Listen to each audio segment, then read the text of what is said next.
С 14 июля начинается медосмотр населения с вовлечением мобильного комплекса «Флюромам» и мобильного комплекса Малокарачаевской районной центральной больницы «Лаборатория плюс офтальмологический кабинет». Медосмотры населения будут проводиться силами мобильных бригад, в которые входят окулист, лор-врач, невролог, терапевт, лаборатория, ЭКГ-кабинет.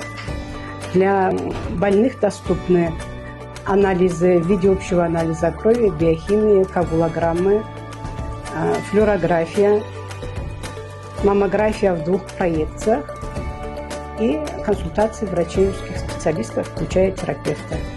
Если нужно, будем направлять на специализированные учреждения для консультаций узких специалистов.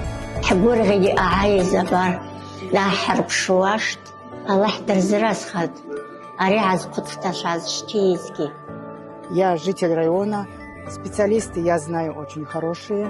Большую благодарность Экзекову Мусе Хабалевичу, который всяческую, посильную и даже где-то, может, и непосильную помощь оказывает Красному Востоку.